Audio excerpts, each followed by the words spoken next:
All right, Chris, welcome to this awesome meetup. This is the Multifamily Investors Network, New York, with Nico and Yosef. Yosef will be joining us in a few minutes. Chris Odegard, I want you to intro yourself and then kind of jump into your presentation. Okay, well, I'll have to say some things that I wasn't going to say in the intro of the presentation. I'm originally from the suburbs of Cincinnati, Ohio. Middle class family of employees. There were no entrepreneurs or investors in my family, so that'll set the stage for some of the problem.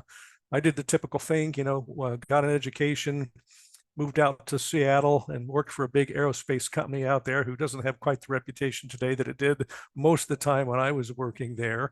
And Now I live in Somerville, South Carolina, a kind of a suburb of Charleston. We're about 25 miles northwest of Charleston. I think the rest of it I'm going to leave to the presentation. So can I just share my screen and get started? Is that how I do this? Yeah, just click share at the bottom. Yep. And thank you for joining us, Chris. You reached out to me after, being on my podcast over a year ago at this point, just to kind of check in. And I was really excited to get you back on because, like I said, this conversation is pertinent to us. We need to use this conversation with our potential investors and friends and family. So let's hit it. Yeah, this is kind of a, it's not the typical audience that I have, but it's very relevant. You guys as syndicators and capital raisers, like you said, you need to be able to clearly articulate, why people should be doing this. And I'm going to toot my own. I just haven't heard anybody talk about this stuff the way I'm going to talk about it. So I really hope that you find it useful. So let's get started. Just to tell you what we're going to talk about today, I've got to tell you who I am. I'm going to talk about what the conventional investing wisdom is, or what conventional wisdom is. I'm going to talk about, the results, which is a tragic disaster. And we're going to talk about something that plays heavily into that, which is the 4% rule. And of course, the solution to this is alternative investments, of which real estate is a huge part. And We live in a very litigious society. So I always cringe when I have to do this, but I'm going to do it a little bit differently. I'm not going to put up 1,000 words that nobody can read. I'm just going to do it in the course way. I'm not a lawyer, a CPA, or a bookkeeper, or a tax advisor, or a financial planner advisor. And I don't give advice on any of these subjects. I'm going to tell you what has worked for me, and then you got to put together your own team and figure out how you want to move forward. So the other thing, I always have to do in these things is tell you a little bit about myself. And I'm going to keep this really quick because I would bet money that nobody on here has ever heard of me before. So you didn't come here to hear me tell you about myself. You came here to, hopefully I can give you some information that's going to change your life. So that's what I'm going to try to do. But I have to show you that number one, that I have some credibility, and number two is just approachability. And so you're going to go, well, Chris isn't all that. So if he could do this stuff, I could do it too, right? So that's the reasons why I need to do this. But anyway, like I said, I grew up in Cincinnati, Ohio. If you read Robert Kiyosaki's book, The Cash Flow Quadrant, I grew up as an E with a bunch of E's, or employees, and that's who I was. And so I followed that, got an education, and I was a corporate guy for most of my life. And I was also a conventional investor. And I'm going to give you a very specific definition of that in conventional wisdom. But, I was buying stocks, bonds, and mutual funds in my 401k. And that was the path that I was on. It's kind of that path was going about as well as it goes for anybody. And then something happened to me in my mid 40s that I finally refer to as my illiquidity event, which is where you lose a lot of money. And my loss of money was caused by a divorce, but it could be for lots of reasons. And yeah, that was a 55% loss of all of my assets, thousands of dollars a month in cash flow. And then around that same point in time, a friend of mine said, "Hey, Chris, you should pick up this book." And of course, it was the purple book. I'm sure you've all read Robert Kiyosaki's Rich Dad, Poor Dad. And I read that, and It changed my life like it has millions of others, and opened my mind to a completely different way about thinking about money, investing, and taxes.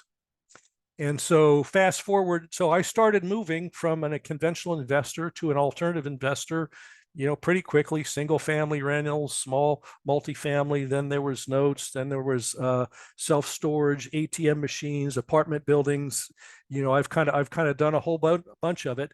And 10 years later, I looked back and I had made up that 55% loss. I made it and multiplied it many times over, and I fired them. I fired the man, quit my W-2 job, and I never have to work again if I don't want to.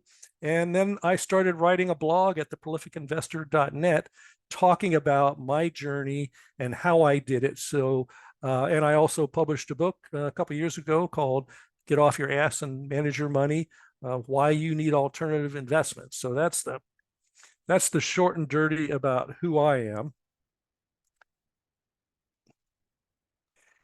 So, I've, about 80 podcasts ago, it wasn't that many, but I've probably been, I'm getting close to have been on 100 podcasts talking about this topic, promoting the book. And I talk about, conventional investing wisdom and why it's broken. And every time I talk about it, I talk about it in a different way. And so I'm working on a keynote presentation for business conferences. And I thought, I need to have I'm the expert on this. I need to have a very specific definition. So you're the first audience that's ever going to get to hear my definition of conventional investing wisdom, which I shorten it up to just conventional wisdom.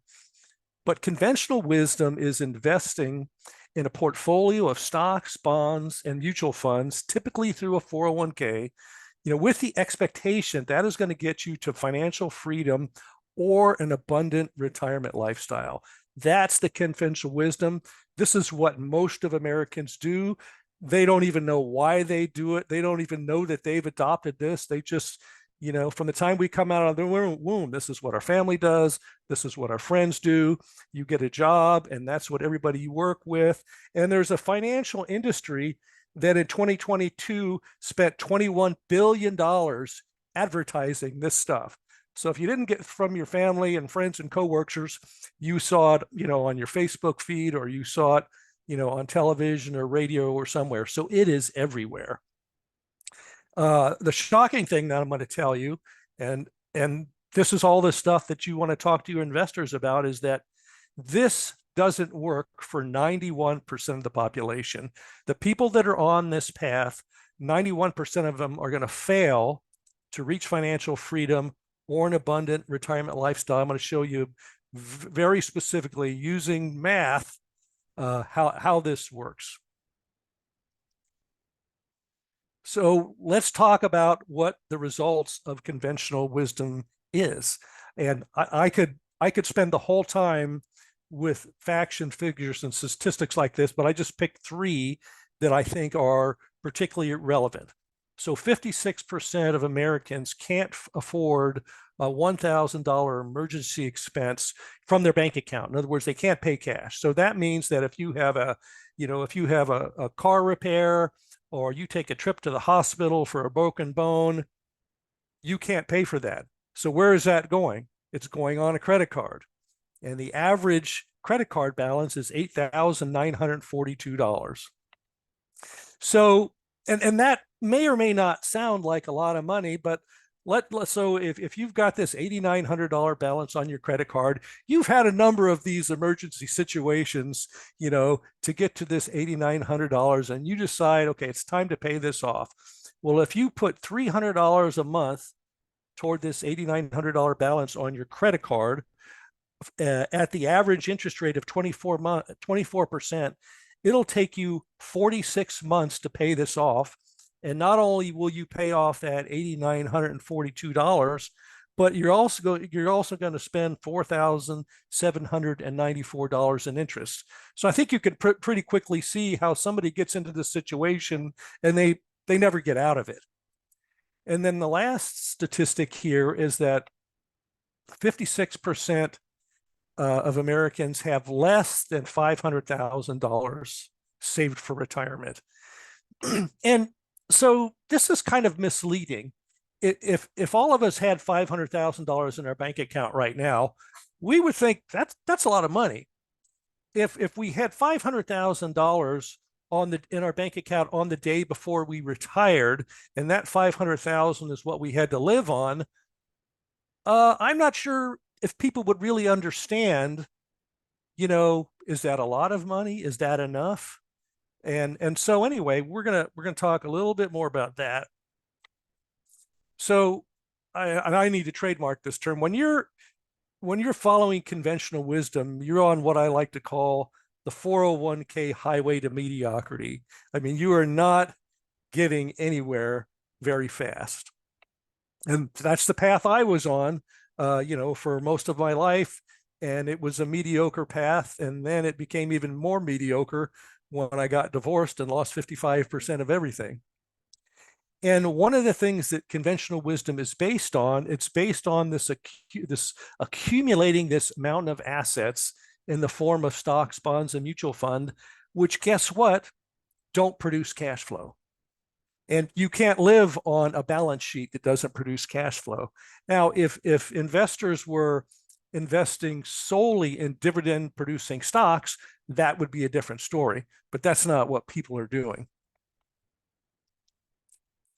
So this is where I'm going to do some of the math. I want to talk about something called the 4% rule. And if you haven't heard of the 4% rule, the 4% rule is what the conventional financing industry uses to tell investors how much of that portfolio they can sell off every year in retirement and probably not run out of money while they're still alive. So this is a rule that was created many decades ago by the industry, and it was back tested for a number of decades. And at the time they created this rule, if you did this and didn't sell off more than 4% of your assets a year, you had a high probability of not running out of money. So in a typical conversation with conventional investors and planners, here's the question people always ask, and you may have asked this question: how much money do I need to retire? How big does that 401k portfolio need to be? Is that 500,000 that we talked about that 56% of investors or the population has? Is that enough? Well, the real question should be, how much income do I want in retirement? And then we can use the 4% rule to translate into what the size of that portfolio is. So let's say that we want to have $100,000 of income in retirement. And so if we apply the 4% rule, we come up with a $2.5 million portfolio. So if I was in front of a live audience, I would say, and it's going to be a rhetorical question here, how many people have a $2.5 million portfolio or see themselves to be on track to have that $2.5 million portfolio at the time that they're ready to retire? It's a pretty big number. So let's say maybe we're being a little greedy. $100,000 a year in retirement, I don't really need that much to retire. Let's step it down to the US median income of about $71,000 a year, and let's apply the 4% rule to that. So you divide by the 4% and you come up with a $1.775 million portfolio. Still a pretty big number. Well, like I said, the 4% rule was put together decades ago and it was back tested. Well, what the industry is discovering now is when they back test this 4% rule now and look back from this current point in time, it's not working anymore. The probability that you're going to be able to spend 4% a year of your portfolio and not run out of money, that probability is going down. It's not working. So now it's not the 4% rule, it's the 3% rule or the 3.5% rule. So if you take that same median income and you divide it by now the 3.5% rule, you still you're right back up to an over $2 million, conventional investment portfolio. So these are pretty big numbers. So in the very beginning, I said that the conventional investing wisdom, what I just went through, doesn't work for 91% of the population. Now I'm going to tell you why. Only in all of these scenarios, using the 4% rule or the 3.5% rule, and whether we use the median income or $100,000 a year, you still ended up with a million or a multi-million-dollar portfolio. How many Americans are millionaires or will ever have a net worth of $1 million? 9%. In all these scenarios, you need to have $1 million plus portfolio for this to work. So for the 9% of millionaires, this works great. What about the 91% of the population that's not going to get there? This is why your investors need to move over, and we're going to keep going down this path and showing it some more. But most of the population is doing this conventional wisdom. They have no idea that this train wreck is coming. They have no idea that they're never going to get there. Now, let's talk about, well, let me go to the next slide here. So, whoops, sorry, one too many. So why doesn't the conventional wisdom work? For one thing, people just can't invest enough. The only money that any of us have to invest is the money that exceeds our living expenses. So if you make $105,000 a year and your living expenses are $100,000, that means you have $5,000 a year to invest. Well, you're never going to get to these multi-million-dollar portfolios investing $5,000 a year. Now, think about the extremely high-paid professional. Let's say he makes $500,000 a year and his living expenses are only $250,000 a year. Well, that person has $250,000 a year to invest. Now you can see how that person is going to be part of the 9% where this conventional investing wisdom works. They're going to get to that 2 million plus portfolio. They're going to be fine. The other reason it doesn't work is the return on investment is too low. Over the history of the S&P 500's lifetime, the average annual return is just shy of 10%. And studies have been done about what the average equity investor gets. They don't get that. They get around 5%, just because we're all human. We get into the market, we get out of the market. So, at a little over 5%, as an investor, you're not even maintaining your buying power over the course of your lifetime, from what that money can do today to what it's going to do, decades down the road. Another reason it doesn't work is it relies solely on market appreciation, and there's no cash flow. And this kind of relates, the next part about no leverage, this kind of relates back to the first one. All of us here that are investing in real estate, we're probably not going out and using all of our own money to buy deals. We're using leverage. We're using bank money, because that's what you can do with many alternatives, including real estate. But you can't go to your bank and say, hey, I'm going to invest in a $100,000 portfolio of mutual funds, and I would like you to lend me to 60 to 70% and hold the mutual funds as collateral. Doesn't work that way. They won't do that. So conventional investors are pretty much limited to their resources. They can't use banks like we do. And the other thing is you have very few tax advantages. Real estate comes in with these beautiful tax advantages called depreciation. And so this is why this doesn't, there's a lot of reasons, but these are some of the reasons why the conventional wisdom doesn't work. And of course, luckily there is an answer, and it's alternative investments, of which real estate is a big part. This is a visual that I created that I called the hierarchy of investors. This would be a perfect type of visual to use when you're talking with investors about why this is so superior. So let me go through this. In the shadow of the pyramid is where we have the conventional investments, and conventional investments are everything that's publicly traded, your stocks, bonds, and your mutual funds. And alternatives is everything else, everything that's not traded. So conventional investments aren't even on the hierarchy. Then here on the hierarchy, we have all the alternative. Let me back up. We have some examples of alternatives. This isn't a comprehensive list by any means, and it's not in any particular order. So you have, you could be a note investor investing in performing and non-performing notes. You can be investing in residential real estate, precious metals, cryptocurrency, business equipment. That could be ATM machines, that could be dump trucks, or some type of equipment that produces or transforms energy, for example. You could be a private lender, a hard lender. You could be in commercial real estate. And then there's private equity or private shares of small businesses. This is not publicly traded stuff. This is, owning private shares of a small business.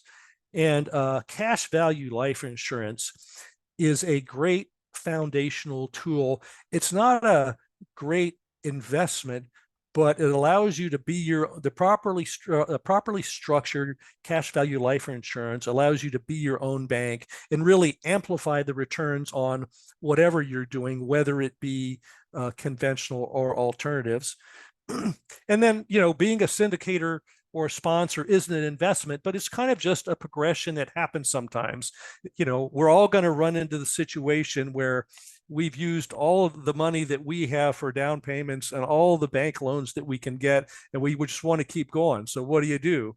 You say, well, I know how to put these deals together. I'm going to raise money from other people and just keep on going. So that's, kind of the pinnacle of that. And over on the left side, here's where I have compared alternatives and conventionals across 13 different categories. And so these are all the advantages here in green that alternatives have.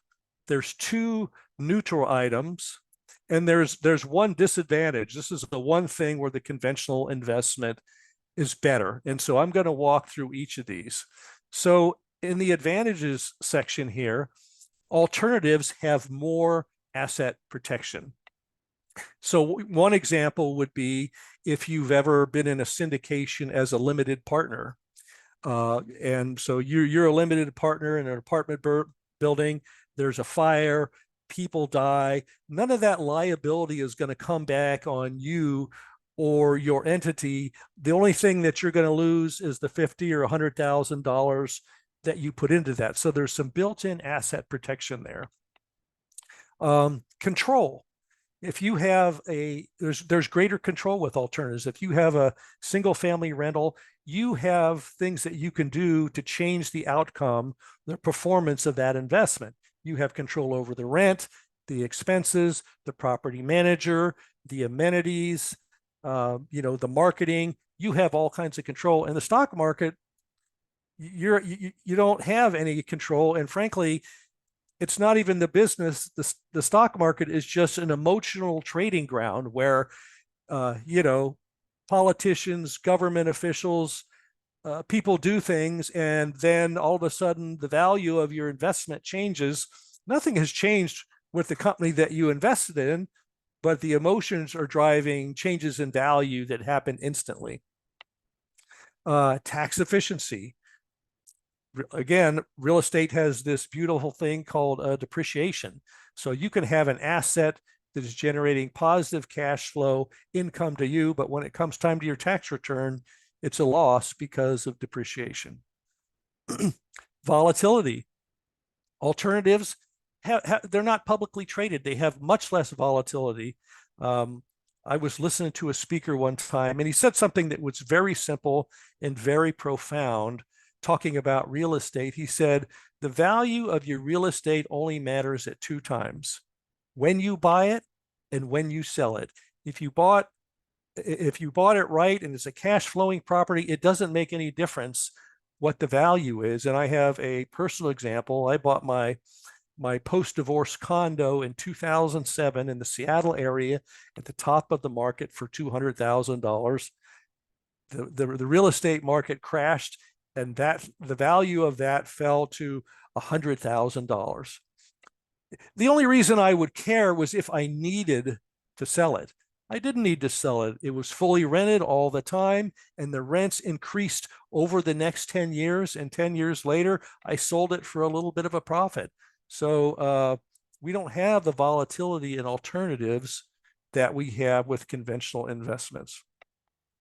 And I talked about leverage, the ability to get banks to help to partner with you to add money to your money.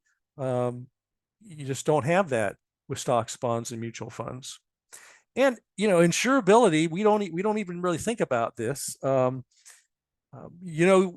We have the ability to insure our assets against loss, whether it be business equipment or real estate. And think about your primary residence. You wouldn't dream of having a primary residence and having all that money and equity and not insuring it. And if you have a loan on the property, the bank won't let you. But conventional investors will have money tied up in the stock market, many times the value of their homes, in some cases, completely unprotected from market volatility. And you can't buy an insurance policy for that, but there are trading options and things that you could use, but that's sophisticated stuff, and the average American doesn't do that. So they just ride this roller coaster, with their stock portfolio. And the returns, we talked about that a little bit. The average stock market investor earning around 5%. In the real estate world, you guys are probably 20 and 30% tax returns, annual tax percentage returns are not uncommon. And how much farther are you going to get when you're making a 5% tax return versus a 20 to 30% non-tax return? You're just going to get there so much faster. Anyway, I'll leave that for now. And then we have cash flow, the thing that the stock market doesn't have. We don't have to have a mountain of assets that we have to sell off. We have assets that are doing two things at the same time. They're increasing in value and they're generating positive cash flow. And diversification, I love the fact that if you're a conventional investor and you go pay a financial advisor to help you create a portfolio, they're going to create what they call a diversified portfolio for you. I don't know if any of you know the smartest tax guy in the country, a guy named Tom Wheelwright. He wrote a book called Tax-Free Wealth. And Tom says there's 4 big asset classes. There's paper, there's real assets, there's commodities, and there's private equity. And when you're a conventional investor, guess which one of those asset classes you're in? You're in one. You're in paper. So you're only in 1/4 of the investing landscape in your diversified portfolio. So here with alternatives, we have real diversification, not pretend. And then the last thing on the advantages is financial education. You guys are all here because you need to be smarter in this world than you are in the conventional world. And that's a good thing. Anytime we're getting smarter, that's a good thing. The example that I'll use is if you're a young person, you get a job today with an employer that has a 401k, you will automatically be enrolled in the 401k. The amount of your payroll deduction will be automatically determined, and which mutual funds you invest in will automatically be determined, and you didn't need to know or do anything. And this is where we want to get those people, prevent them from getting on that 401k highway to mediocrity, or get them off at the next exit and have them opt out. The disadvantage to alternatives is most of them are not liquid. If you're in a syndication or if you own an apartment building or whatever, you can't sell those things like that. So you need to have another source for your liquidity. But it's funny, even though this is kind of considered an advantage, the other side of the coin to liquidity is volatility. They go hand in hand. The reason the stock market is volatile is because they can be traded instantly and the prices change every second. And then there's 2 neutral items here.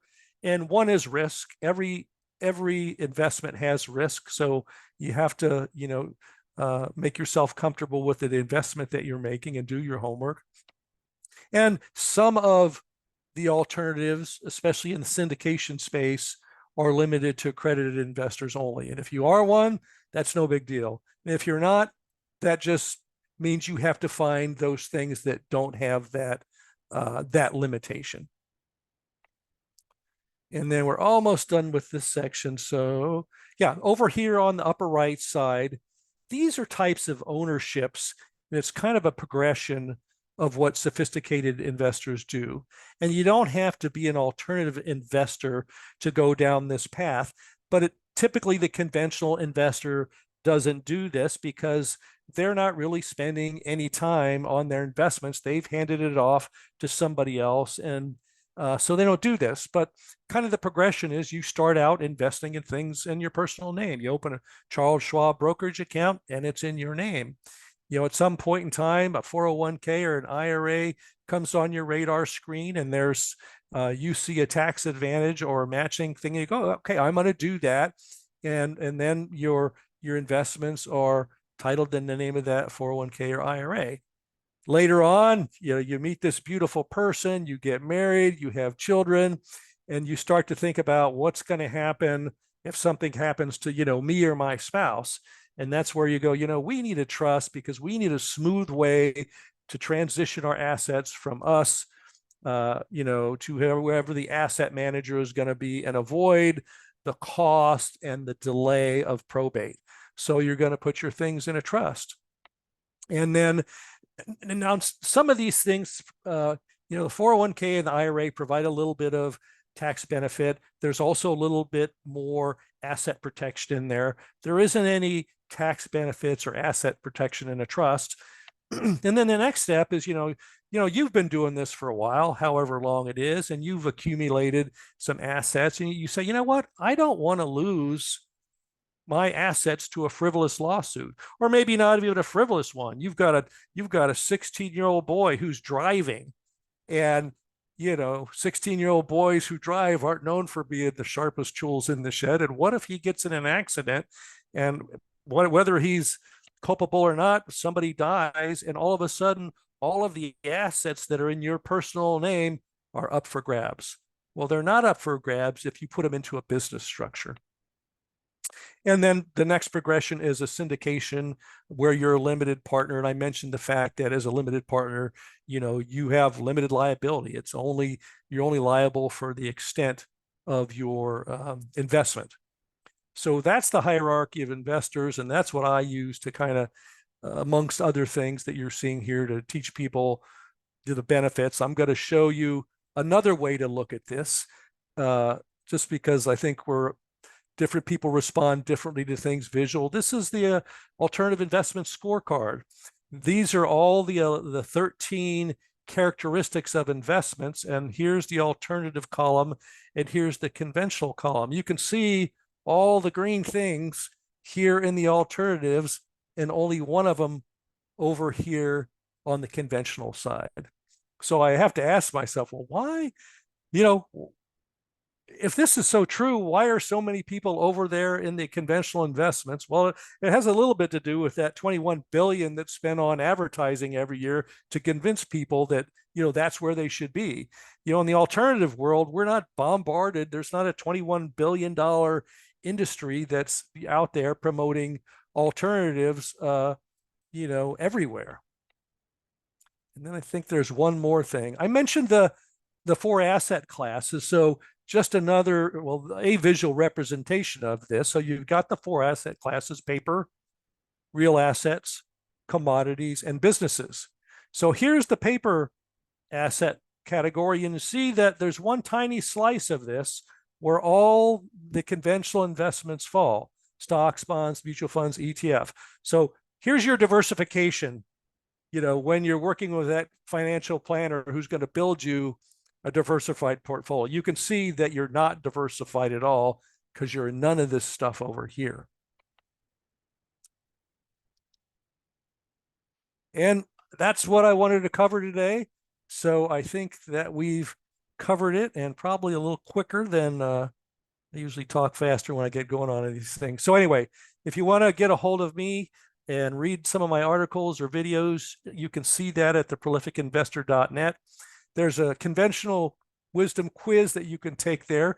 There's kind of some trick questions, so it's kind of fun to take that, and you'll get a score and see what the answers are. And if anybody wants to schedule a free 30-minute virtual coffee with me to talk about stuff, I do those on Thursdays. I've got some free downloadable resources. And of course, there's a link to my awesome book called Get Off Your Ass and Manage Your Money. And so with that, I'm going to hand it back to Nico and take any questions. Awesome, Chris. Thank you so much, man. You bet. Was I going 100 miles an hour? No, it was great. I think it was well paced and very well put together. Thank you. Great. You're welcome. Okay, let's open it up for questions. If anybody has any questions, just unmute yourself and ask.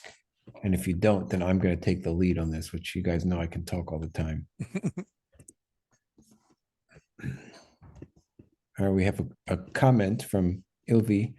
Conventional investments technically have ownership of the alternative investments by owning shares of them. Isn't this true, according to the IRA brokers? Repeat the question, would you? Say it again. Yep. Conventional investments technically have ownership of the alternative investments by owning shares of them. So the example that comes to mind is a REIT, a real estate investment trust. So some people might think, well, I'm a real estate investor because I own a REIT. Well, you own shares in a publicly traded company. So that's a situation where the REIT owns the alternative investment, but you're still a conventional investor because all you own is shares in that publicly traded company. When you own real estate more directly in your own name or your business's name or through a syndication, the tax benefits of depreciation flow to you in your share of the ownership. When you're in a REIT, you don't get a K1 with your share of the depreciation. So that's an example that I can think of where a conventional investment is owning an alternative. And there are big companies that own lots of real estate that trade publicly. So I guess the answer to that is just it's true, but not all of them, because being a real estate investor, we're all alternative investors because we have a direct ownership or ownership share in that asset. Great answer, Chris. And I was thinking the same thing. And now I have a kind of a, if anybody else is not going to jump in, well, I'll give somebody else a chance before I jump in. All right, I think I'm at bat. All right, so this is a more of a overview question. Now, I wish there was somebody like you in every town or in every block preaching this. We need this to be heard. This is what has to be heard, right? In order for us to do our deals and get our deals done. And this is what we feel and why we're all here. This is what we do. We go investing towards these alternative investments. We want control of our financial future, right? Now, this presentation, let's say this conversation should lead to something else. And is there a part two? What happens next? How do you get people actually investing? How do you convert those people? What's the next steps that people would take post hearing and post buying into this and feeling this? You mean for you people and so we're on the same team. We're going to be out there, preaching right. this as well. So what do we do next? Like, what are the next steps? We get somebody interested, like, yeah, you're right. I need to be, focusing more on alternative investments. What now? So so there was a book out there that I just mentioned. And, what I tried to do was say, okay, I went through this path over a 10-year period, and it was a little bit rocky and there were a lot of mistakes made. So what I tried to do in the book was lay out a straighter path. And there is a checklist as well as what's associated with in the book that says, look, this is an education process. And so you have to change your mindset. That starts by changing the people you hang out with, joining groups like this, listening to different podcasts, reading different books, attending industry events. So you have to, there's no alternative target retirement fund like there is for Vanguard. And so, and this world of alternatives is so large, and there's so many things that people can invest in. The first thing they have to do is kind of get around uh, different people and and figure out, do I like notes? Does that appeal to me? Do I want to be a do-it-yourself landlord, whether it's single family or multifamily? Do I like the syndication space? So there's an education process that has to go forward, and I'm kind of trying to do my part, with the book. And the next step for me personally is to, be on stage promoting this message to the masses. Awesome. I don't know if that was the best answer to your question or not. Oh, it's good. It's good. And it leads me to other questions. I have more. Again, I'll open it up to somebody else prior.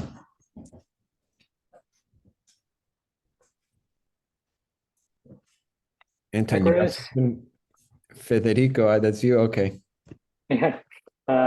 With this, yeah, I always, when I promote deals with my investor, they always cite the market condition right now. How do you respond to this to your investors?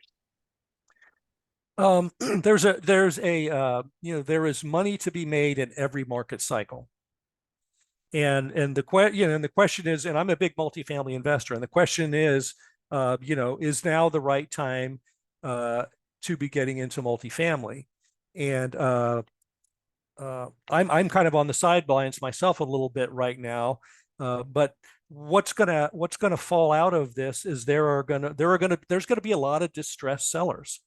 I use I like syndications because I don't want to do any of the work, and I like it when somebody else does it for me, and I still get really good returns. So my syndicator has turned inward, making sure that the properties that we have are solid and they're being operated the most efficiently. And there are some properties that need some help or having some problems.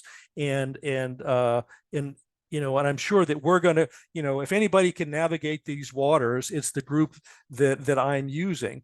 But there are going to be a lot of groups out there that aren't going to do well, and those properties are going to be foreclosed on, and there's going to be distressed sales. So there is a wave of stuff that's coming. I'm not even sure we've seen and I can't, this was in the news, and I heard it on a conference call recently, and somebody said this guy is like known as the national slumlord, and he just handed over the keys to 47 properties and thousands of doors. So this stuff is coming. So as a syndicator or capital raiser, you just need to make sure that that you've got your timing right, and that the market that you're in, you've all got rules and a buy box, and regardless of everything that's going on, there are deals out there that make sense, and so you have to convince your investors that what you're doing, and that even though the transactions have slowed down a ton, there are still deals out there, and there'll be more of them. Yeah, we can't. It's a great question, Federico. So we can't, as Chris is saying, we can't. We have to rely on our metrics, right? What we stand by, what we always underwrite for. We just can't change that, right? If some people are going to be a little bit overly aggressive at times and not get the right debt, let's say, go into floating rate debt in a time like this, that's where we're seeing some issues happen.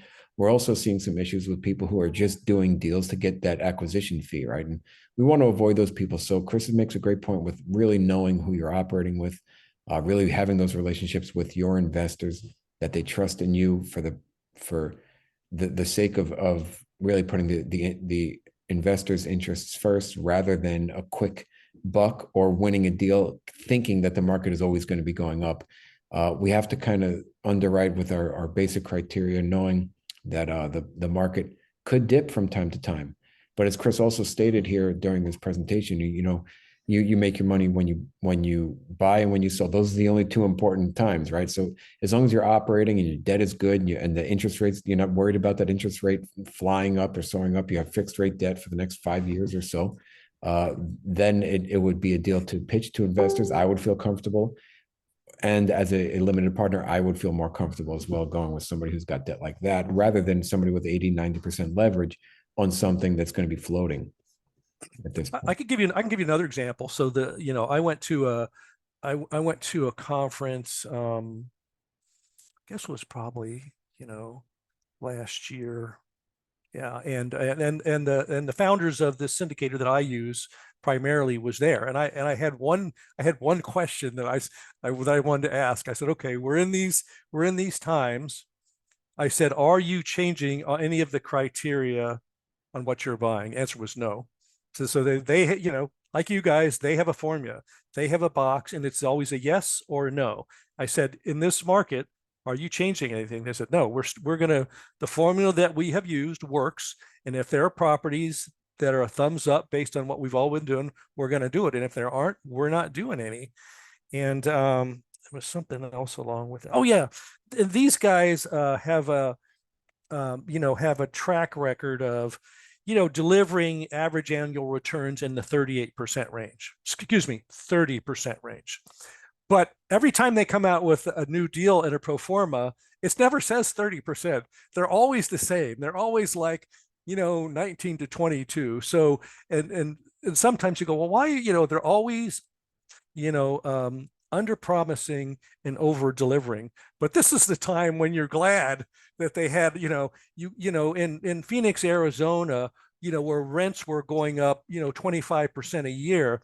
If they were putting that in their pro forma for buying deals, that was going to come crashing down. But they never used, these unrealistic year over year rent growths that weren't going to last forever. So. Awesome. Thank you, Chris. Anybody else? We have a couple minutes left if anybody has a question.